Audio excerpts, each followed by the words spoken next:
Apupu, ayo pikir ulang, pikir ulang. Hari ini kita akan membahas tentang kejujuran. Kejujuran adalah kata yang mudah dan indah untuk dikatakan.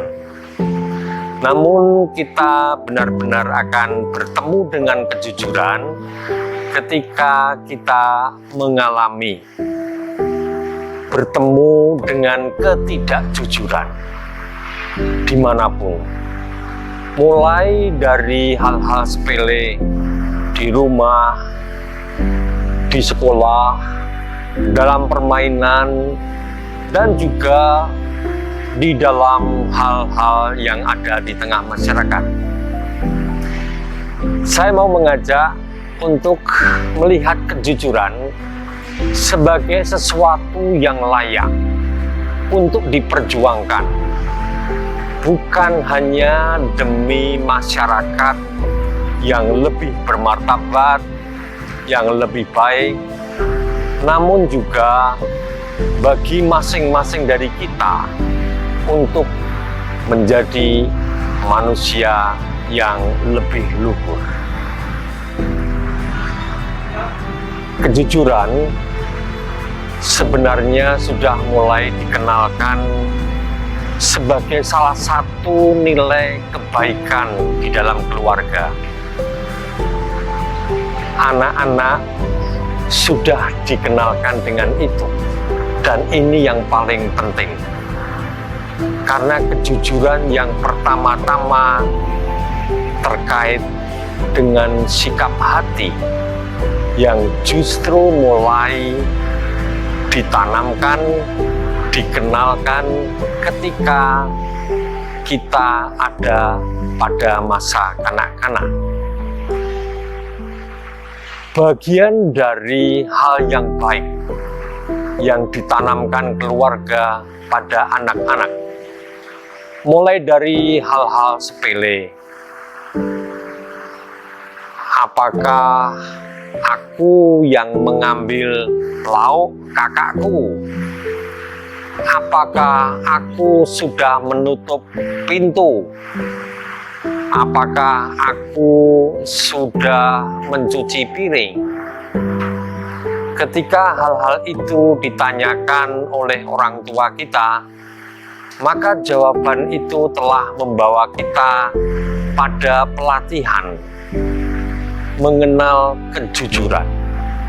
Apakah yang sudah kulakukan itu sesuai dengan yang kuucapkan?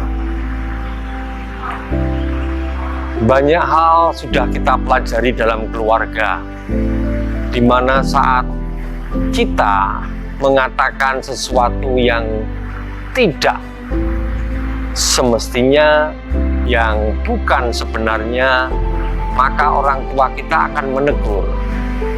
Itu tidak baik, jangan lakukan itu.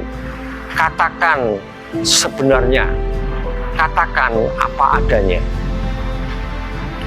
Masa kanak-kanak ini sangat penting, karena kita belum disibukkan dengan macam-macam konsep tentang kebaikan, tentang kejujuran. Namun kita sudah bersentuhan hati kita dengan kejujuran.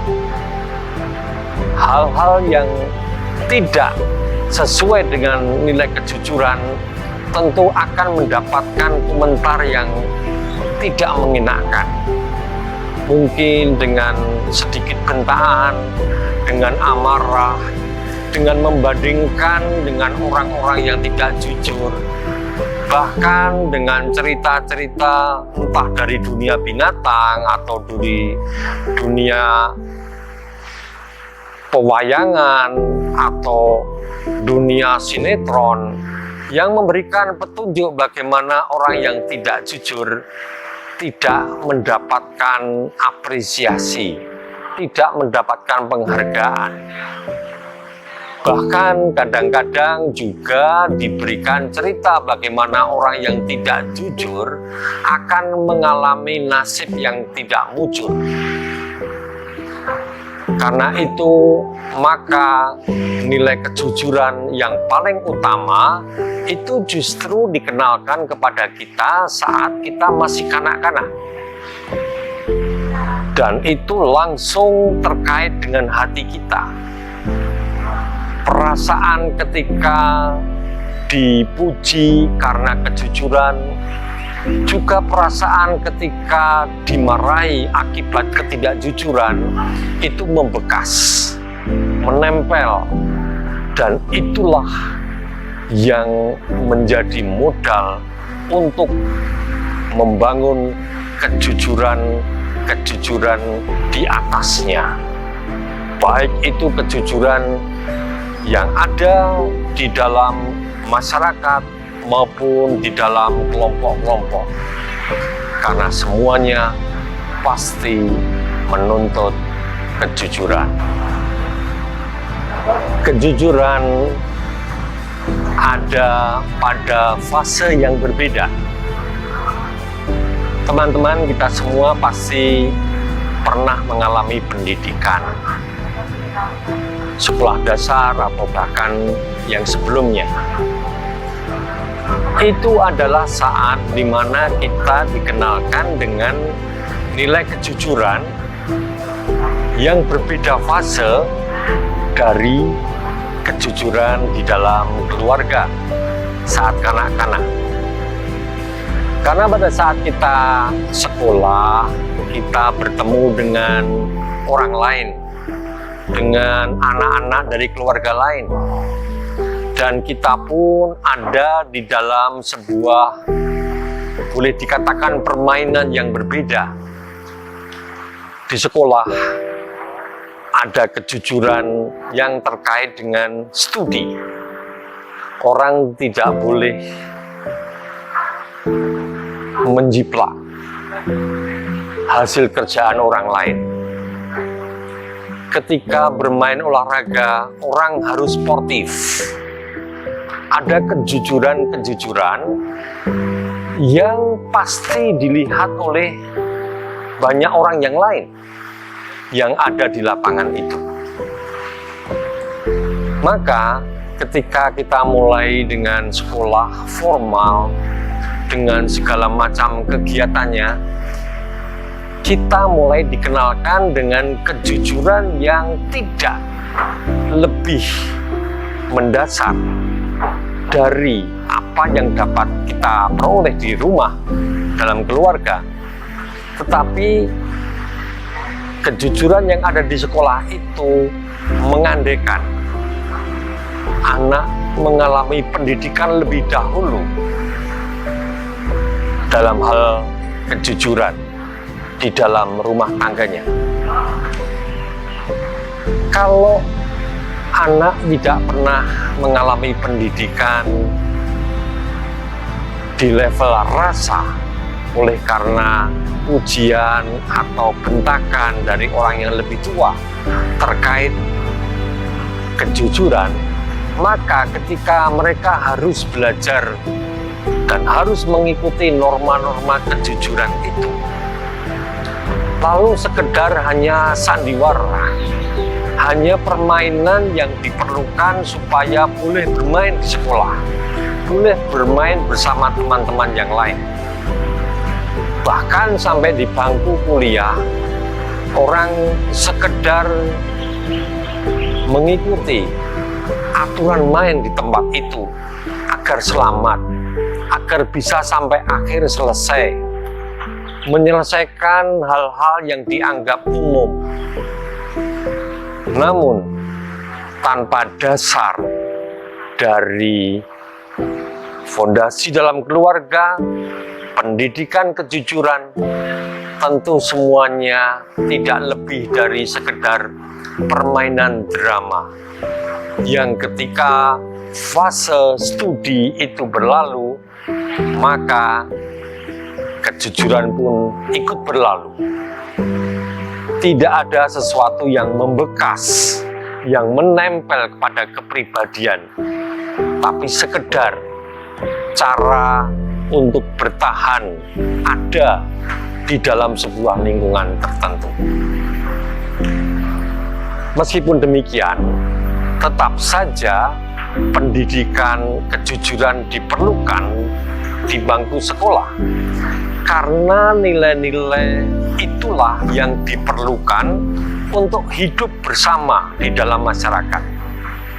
Masing-masing orang membawa nilai dari keluarganya, namun di tengah masyarakat harus ada aturan main yang bisa disepakati oleh semuanya, dan nilai kejujuran yang dibutuhkan untuk hidup bersama di dalam masyarakat itu juga perlu ditegakkan.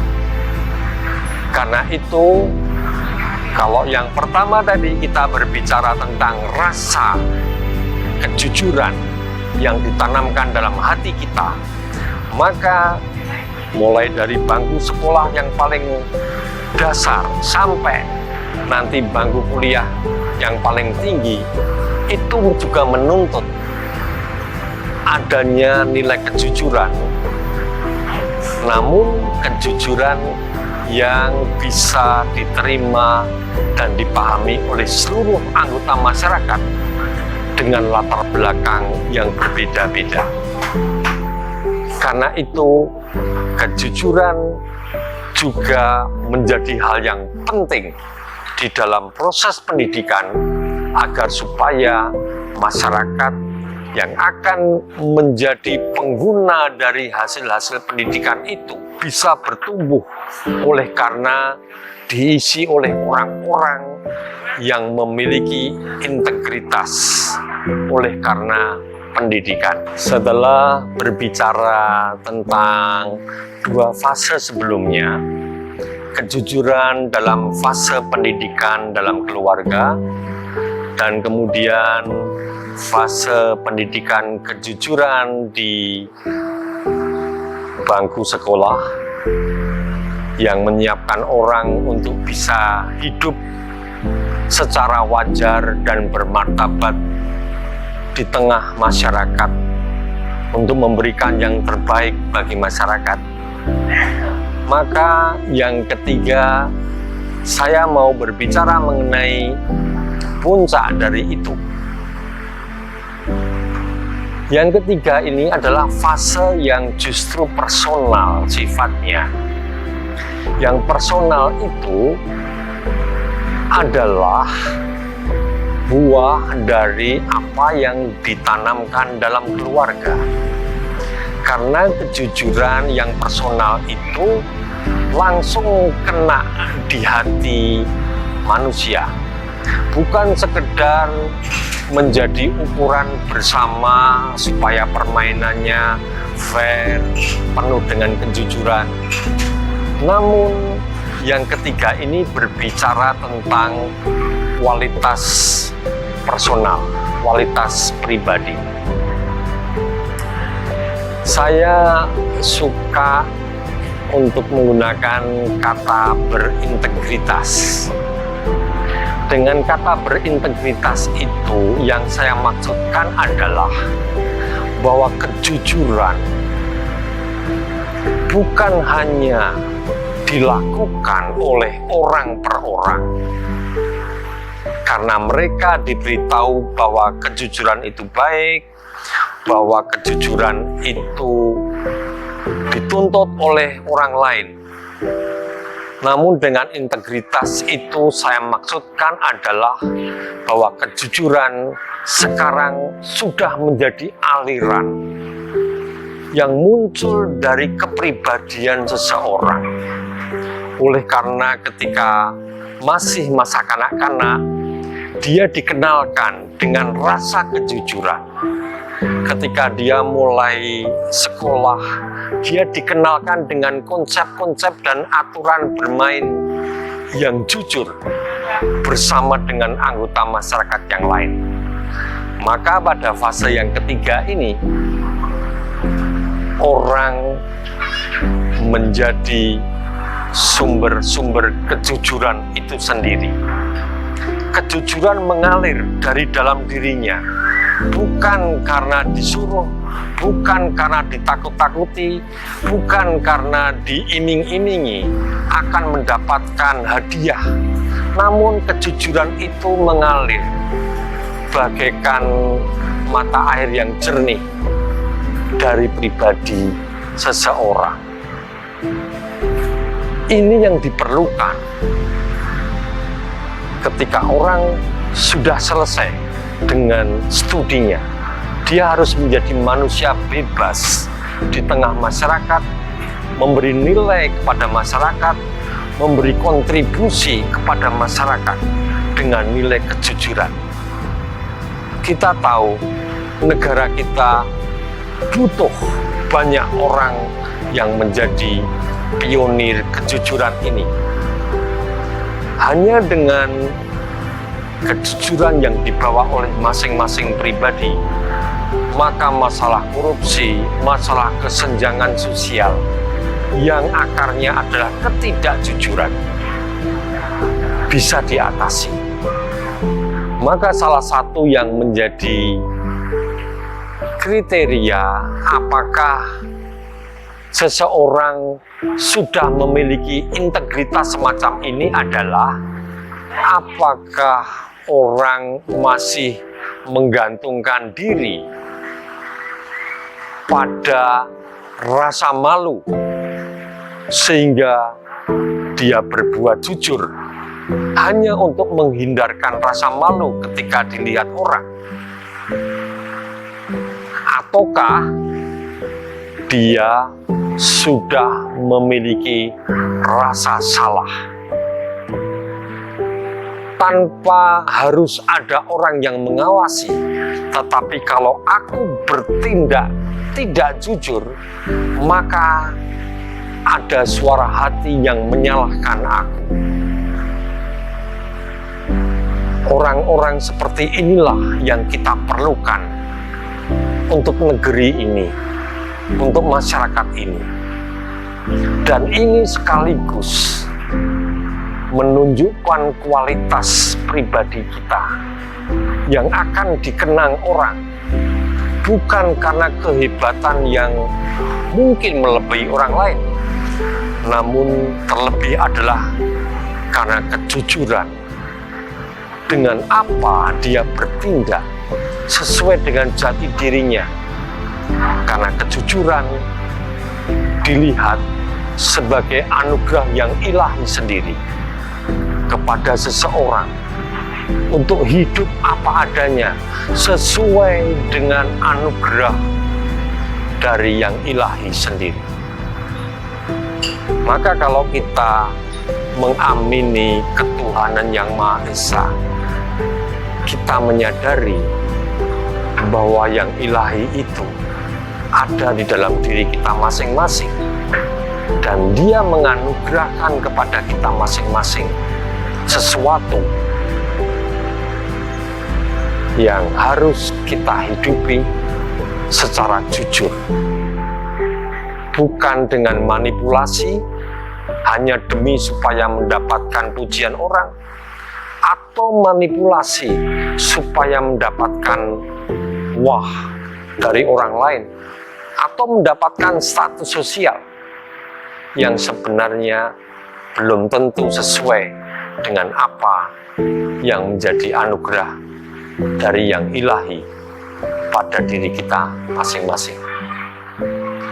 Semoga ini menjadi nilai-nilai baru yang terus-menerus diperjuangkan oleh setiap dari kita.